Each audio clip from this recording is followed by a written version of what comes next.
I was raised by a mother who was a feminist and is a questioning Christian at the moment.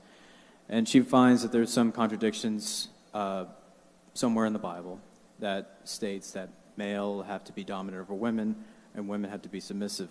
So just from a Christian perspective, does God favor a gender specifically? And you know why? What I think, your mother has a fair question there. I don't think it's just in a vacuum or in any sense of just trying to be cavalier about it. Not just that. You think of the very nation that he chose through whom to reveal himself. He could have chosen Rome. He could have chosen Greece. He could have chosen Babylon. In fact, William T. Ears, talking about it in a piece of poetry, said, "How odd of God to choose the Jews." But then he went on to say, "How odder still are those who reject whom God chose." God, I think, oftentimes in life, for the human life, chooses the weakest through whom to make his strength manifest. If you were to ask me what really makes this world, let me dispel one idea here. You often hear a statement, men are more cerebral, women are more emotional. Nothing is farther from the truth. But I'll tell you what I have found. Both are equal cerebrally, but women are more consistent in willing to let the thought be connected to the emotion. Men like to hide from the emotional ramifications of the thought. So if I talked to my mother, she'd immediately connect the emotion with what she was thinking. With my father, he could draw circles around it because he'd run from the feeling. I've talked to husband and wife. We were on a vacation once, and they had both lost a son. And the woman was talking to my wife and said, "It has put such a strain on our marriage because my husband doesn't even want to talk about it while I'm breaking up on the inside." They both had the same thoughts. One was running from it. The other was willing to find the greatest bridge in life between the head and the heart. So even in theory, the whole idea is wrong. Secondly, some of the finest thinking in the world has been done by womankind. You see, a great success. So this myth has to be dispensed with. It's purely an archaic thing. But to your question, is the Bible dishonorable like this in gender? We've just had Joe Vitale, who is on our team from Oxford. She has just defended her doctoral dissertation at Oxford on this very issue and this very subject, demonstrating how strongly the Bible speaks of the equality of the genders and what it is God has in mind in the complementariness of the two. So here's my question to you. If God were a discriminator against gender, the greatest truth on which the gospel hangs is the resurrection. If Christ be not raised from the dead, our faith is in vain.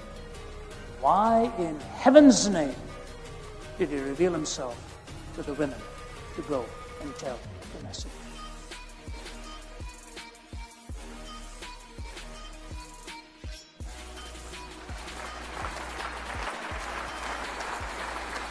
All of Easter hangs on the testimony of womankind with whom he trusted the entire gospel.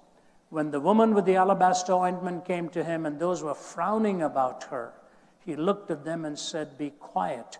Wherever the gospel is preached, there shall also this be told, what this woman has done to me in worship." He paid her the greatest compliment, that the gospel would be carried to the ends of the earth, and this story of this woman's faith will also be told. He goes to Samaria, and he sees a woman of the well with 5 broken, shattered marriages. She was ethnically barred from the society, as it were, maritally broken and shattered 5 times. He made her the first evangelist to the Samaritan world. Imagine what an incredibly gracious God to remind us that none of us is superior to the other. We only have the same privilege of taking our distinctives and complementary strengths and carrying the message to the world. I can tell you this, I would never be here today if it weren't for the strength of my mother. And when my younger brother was 6 or 7 years old, he was dying with double pneumonia and typhoid. My dad had given up. Our family had given up. We were living in Delhi. And the doctor came and told us, my younger brother Ramesh, who's today the chairman of the Department of Pain Management at McMaster University in Canada. He was 6 or 7, dying. I remember seeing him as a bag of bones for the last time. I'm 6 years older than him. And I walked away from there bidding him goodbye. He was unconscious. My mother refused to leave. She refused to leave. She sat by his bedside, and we were all worn to the bone, including my dad. And so 4 of us kids packed up, taken back home, and all of us lying in bed saying, we've just lost our youngest. My mother sat by his bedside. Whatever she was doing, I don't know, and in sheer exhaustion, for days she hadn't slept, and just by his bedside crying out to God to rescue her son. Somewhere in the early hours of the morning, he began to move and he was very much alive, but just quite worn out and broken. And that need of life was coming back to him. And the next day, when we all were told to come back to the hospital, his eyes were open and his whole life given fresh strength. There was only 1 out of the 6 of us there who had the strength to sit by that bedside and watch what loomed as a tragedy and watch the triumph to turn into victory. Anybody who thinks that's weak and lesser doesn't understand reality. God is the God of humankind. And the last thing Jesus said on the cross for the redemption of mankind was look at a young man and tell him not to forget his mother, to make sure she was also taken care of because a sword was piercing through her heart. That is our Lord, who treats all of us with intrinsic worth and reflective splendor. And I thank God for the beauty he has created in this complementariness. Thank you.